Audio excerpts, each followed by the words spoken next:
You guys, could we ask you a quick favor? Would you take just about 5 seconds to rate, review, and subscribe? Doesn't take much time, but it means a lot and helps other parents find their way to what we hope is some helpful content.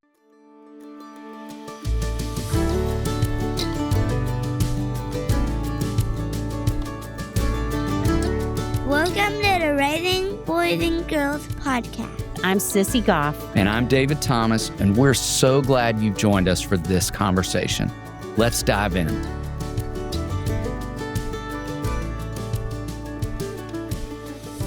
I love 2's. Golly, me too. I love them so much I married one. And then I got so fortunate that my firstborn is a 2. I have 2's all around me, and it's just a good thing in life when you have 2's around you. We have a lot around us. We do. In fact, it was fascinating for us to discover, not surprising, how many 2's work under the roof of this house. From our front office to our counseling staff, they are so beautifully suited for the helping professions. That's why they're called the helpers.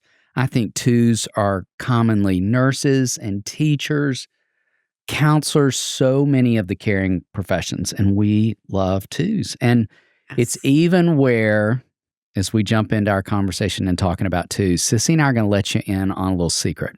We have a challenge we give each other when we're speaking, that if we are particularly nervous or we feel like we might be messing up and delivering our content, we will say to ourselves or each other, find a 2. Find a 2. And what that means is look out in the audience and identify an Enneagram 2. And you're so easy to identify 2's because you are often smiling at us, nodding your head in agreement. You have this warm, beautiful expression on your face. I challenged the ones in the last episode that sometimes their expression is not so warm and some of the time might look midway through a colonoscopy kind of appearance about them, not because they're not warm and wonderful, but because they're so committed to trying so hard that sometimes it makes them a little tight and tense. And 2's, you just exude warmth. So that'd be my first thought on 2's. Now everybody who comes to speak is going to be paranoid about their face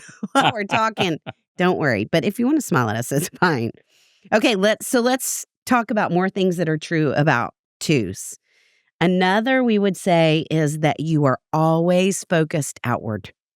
You have a spidey sense, superhero sense of the needs and feelings of others. We were in a staff meeting yesterday with our senior directors, and you all can imagine in a counseling practice how this happens. But one of our amazing 2's on staff said, you all right now, our therapists are carrying a lot of really heavy stories. And she said a couple of the stories, and she said, and can't you just feel it? I feel it when I walk in the building, which is true of 2's. It is a spidey sense. You are so kind. You are so helpful. You make other people feel better just by being around. I'm going to build on what you just said. You set the stage beautifully. 2's, that spidey sense, that gift of carrying what others are experiencing, of feeling their feelings, is both your superpower and your kryptonite. Because what happens is David, that you aren't in touch with your own feelings. You struggle to notice those, you struggle to name those, and your life's work is learning to manage your feelings, not other people's feelings. You're exceptional in that space, but yours. And you won't ever arrive at that place to where you just do that naturally. That will be ongoing practice, and we're going to talk more about practices in a few minutes. Well, along those lines, I want you to learn to notice when your focus shifts from your own personal desires and honest feelings to abdicating to the desires and feelings of others. Because it is so easy and so natural to do. As our friend Suzanne says, 2's fall in line with what other people feel. It is so easy to do that. And a lot of your work is going to be starting to pay attention to what's happening inside of you, in your body and your feelings, both. Oh, I'm about to talk about that very thing. Because at the first sign of resentment, which 2's hear us say, as 2 Enneagram 1s, we're Olympic gold medalists at resentment. So you're not alone in this space. But at the first sign of resentment, when you find yourself there, you want to learn what is yours to do. The time to spend accommodating others is astonishing. And to Sissy's wisdom, you've got to learn to connect with your body. Your head and heart will lie to you, but your body will not. So things like yoga, walking, working out are really important practices for you, in addition to they're allowing you to take care of yourself when you're so committed to taking care of others. And just as one struggle with anger, 2s can struggle with pride. And it's really confusing because you don't necessarily look prideful, but I think a lot is happening internally about how much you're giving and doing, and honestly being seen as a hero to others. There's this giving and giving and giving that can make you feel puffed up in a way that I don't think you intend to. And fasten your seatbelt, 2s. We're going to go a little bit deeper into that, and this may be hard to hear, but unconsciously often, but sometimes consciously, you want something from those you're helping. You want appreciation, you want validation, connection, gratitude. You may settle for affirmation, but you're really wanting appreciation. You're also wanting connection. Keep going back to that. That's a chief desire for a lot of 2s, but I think that's connected to the pride piece. And I would add, like we talked about little 1s, little 2s, when you were younger, somewhere along the way, it either felt like it was not okay to express your feelings and needs, or it wasn't even okay to have them. All right, let's talk about some strengths that the 2 of us see in 2 parents. Yes, so many things. You are warm, you are loving, you are attuned. Your kids feel so seen and known and cared for. I mean, you are ninjas in this space. Like Empathy, you're ninjas with feelings and empathy. kindness, Yes. graciousness, all of it. Yes. But what about struggles? So a place I would say you can struggle sometimes is out of all of that beautiful giving, you can get really tired.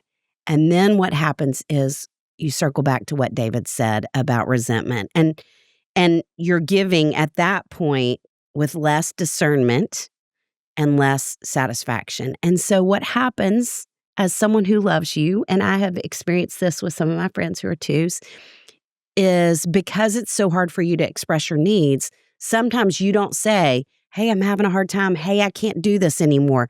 Hey, we just had a friend who's a 2 tell us something he needed from us yesterday, and it was awesome. Incredible.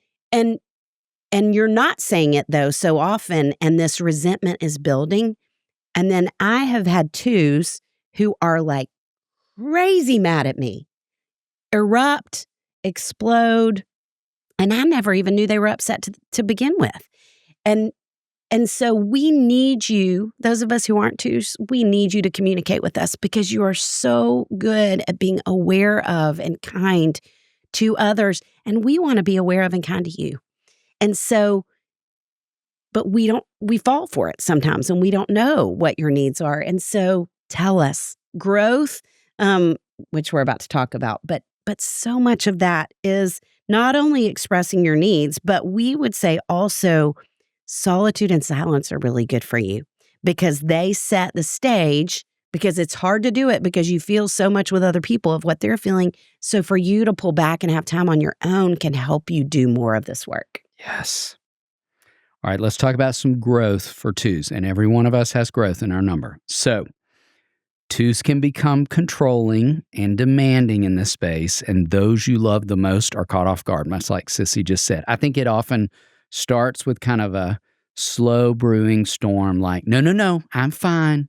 And then it gets bigger and often angrier from there. So your strength and security moves offer so much to you. And we introduced this. If you haven't listened to the 1 episode, we talked about how every number has access to 2 other numbers. You move to 1 in stress, 1 in security. Our dear friend Suzanne Stabile teaches that you can go to the high side of that number or the low side. So you can get the really good things from that number, or you can end up with hard things with that number. So it's going to take some work. 2s, when you go to 4 in security, because everything is relational and you're always focused outward, you will actually begin to look inward, which is a great thing for you. So you can borrow from 4s in that good way. So 2s going to 4 helps you think more about yourself the way you actually always need to be doing. So that's a good move. When 2s go to 4, they sometimes will plant a garden. They might paint. They might do some writing or journaling. 2s use self-expression to help others. And when you go to 4, you let it help yourself. And I want to add, because we have a dear friend, we have a lot of dear friends who are 2s, but I had dinner with one last night, and she is one of the most insightful people I know. Has so much depth, so much wisdom. I learn from her every time I'm with her. And I think it's because she allows herself to have space for solitude and for growth in that way. She disconnects because she knows that's a place where she grows more. That's incredible. Now, you also moved to 8. So let's talk about your other move. And on the low side of 8, you blame and manipulate. And we've both seen that happen with a 2. We do it too. It's not just you. Absolutely. 2s. We get it. And you keep talking about how much people take you for granted. That's a low side of 8 thing that can happen with 2s. Borrowing from 8 helps you pay attention to what is yours to do. And on the high side of 8, it'll also help you set boundaries, which is a very hard thing for 2s to do. And you want to borrow from 8 because 8s are rock stars at boundaries. They are so incredibly gifted in this space. So you want some healthy 8 to help you set boundaries well. And we have 2 dear friends who are female 2s, and we have seen evidence of them borrowing from the high side of 8 in amazing ways. And it makes them extraordinary humans in this world. Yes. All right, you want to talk about some grace for 2s? Yes. So we're trying to do a mantra for each number, and we got this one from Suzanne Stabile, who says, "What is mine to do?" Which is really a great question for any of us. We probably are a lot of numbers. I'm sure there are some numbers who don't lean this way as much. Ones, we take on more than we need to do, but because we feel like we have to. 2s want to for the sake of other people. And so to think about what is yours to do. 2s can struggle with boundaries because you are very aware of the present moment. And so your tendency is to do what's right in front of you, and relationships are the foremost of what's right in front of you. Relationships matter so much, so it is really hard to say no. Until you're aware of your own feelings and your own needs, you are going to stay in the very patterns that bring you more stress. So we would encourage you to get feedback from others. You need others to help you do this, to grow in these spaces, to give you honest feedback and help you be reflective on this. So thinking about what's mine to do, sometimes you need to be able to have a friend that you say, "Hey, David, am I stepping out of what's mine to do? Am I in my lane?" And you need a friend that you trust that'll say, "No, Sissy, you're a little out of it at this point," because any of us can get there. Well, and we're going to talk a little later down the road in a future episode. We're going to have a dear friend teach us a little bit about Enneagram stances. Yes. And this next statement will make a lot more sense when we get to that. But one of the things that's true for us as 1s, also for 2s and for 6s, is that although we do a lot of thinking, all 3 of those numbers do a lot of thinking, it's not always productive thinking. And to Sissy's great wisdom a minute ago, when you engage another friend's perspective, it could get you closer to some productive thinking where we can kind of spiral out in our own heads on our own. So let's talk about some things we want for every 2 parent. You want to go first? I'll jump in first. Number 1, I want you as a parent, as a caregiver for kids, as an educator, as a grandparent when they come to your house, to be aware of over-helping. Your helping often stops kids from doing. We talk so much about when we're being the resources for the kids we love, they don't develop resourcefulness. And that can certainly be true of 2s or those of us who can lean that way sometimes. They need to learn how capable they are.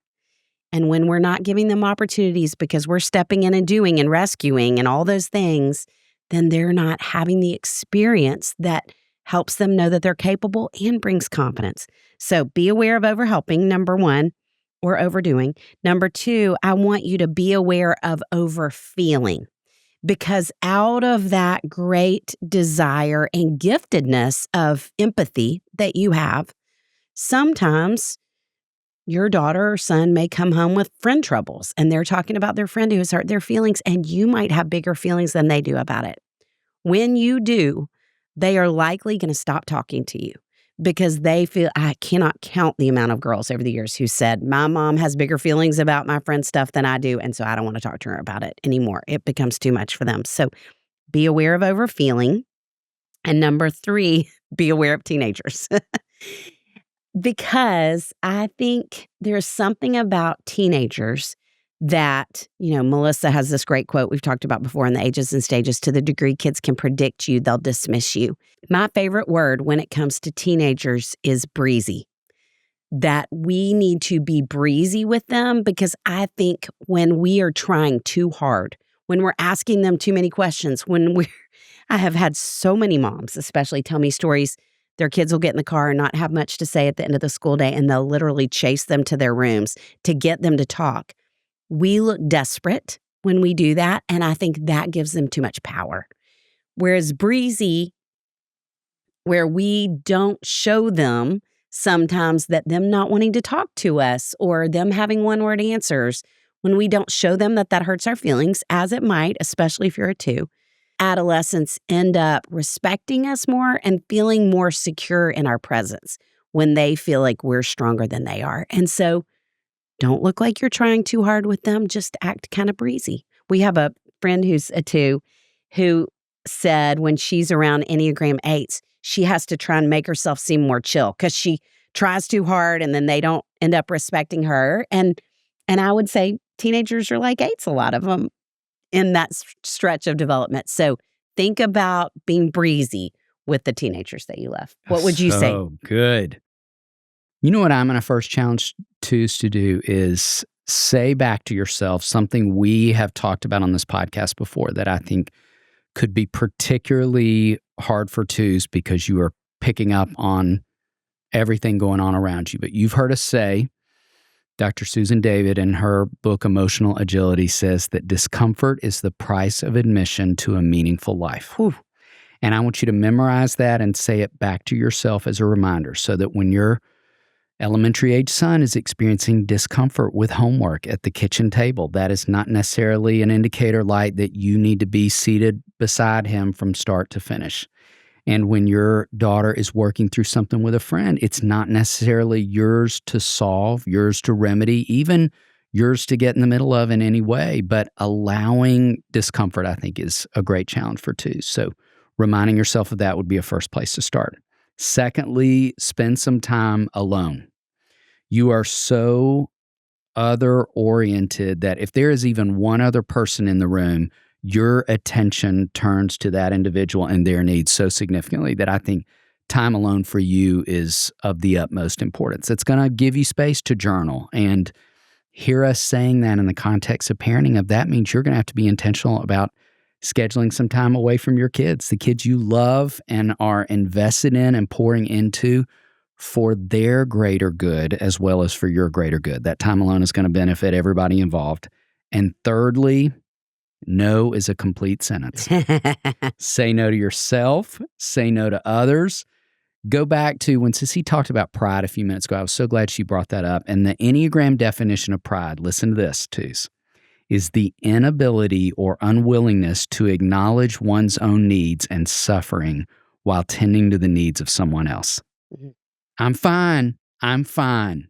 No, you don't need to check on me. Like, do you hear the pride in that kind of declaration and how it can show up? All right, let's talk about things to consider if raising a 2. If you have a working hypothesis that you have a little or an adolescent 2 in your life, in either way, a few things we want you to think about. Number 1, as they're growing up, and just like David has been talking about, as you can, 2s are so aware of other people that they lose themselves. And with them, I want us to be aware that personality can get a lot of praise from grown-ups, from teachers, from us, and it just reinforces that behavior. And I love when parents are wise to this in our offices. I mean, I've had so many conversations with parents who will say about their kids, well, her little brother takes up all in the air in the all of the air in the room. And her older sister has very strong opinions. And so she never is the one who picks where we're having dinner. Make her pick. Let her pick where. And it may be that you have to give her 3 choices because she may have a really hard time getting to that. But help her find her voice and learn to use it. Or him. Same. Both need to learn to do that. Well, and speaking of him, can I talk specifically for a second idea about 2 boys? Yes, please. Because I think there are 2 numbers, we're going to talk about the second a little ways down the road, that are of particular challenge to embody as a male. And I think one of those is a 2. Because I think there'll come a point along a boy's development where having the ability to feel so deeply and read the feelings of others will feel more like a curse than a blessing. And we'll give a lot of permission and space to that, to the girls in our lives, and even validate them over and over for it, but we won't with boys. And if you have an elementary age son and you have some suspicions, I really would love if you'd consider getting him a copy of Strong and Smart, because when Sissy talked about the Spidey sense, I use that very analogy in the workbook with these boys. Like, I want them to know it's a superpower. Like, you know, Spider-Man walks in a room and he can pick up on things other people can't. Like, Enneagram 2s who are males can do that in spades. I have 2 dear friends who are pastors, adult men who are 2s and pastors, and their capacity for making people feel seen and cared for is like nothing I've really ever witnessed. One of our colleagues here is a male too, and he is something extraordinary in this world. But they would all 3 say there were moments in their story where they felt incredibly alone and even flawed in different moments. Like, what's wrong with me that I feel so deeply and that I am carrying these things in ways when the guys around me just look like it's rolling right off them and it doesn't faze them. So that's a particular thing I want you to think about with a male too.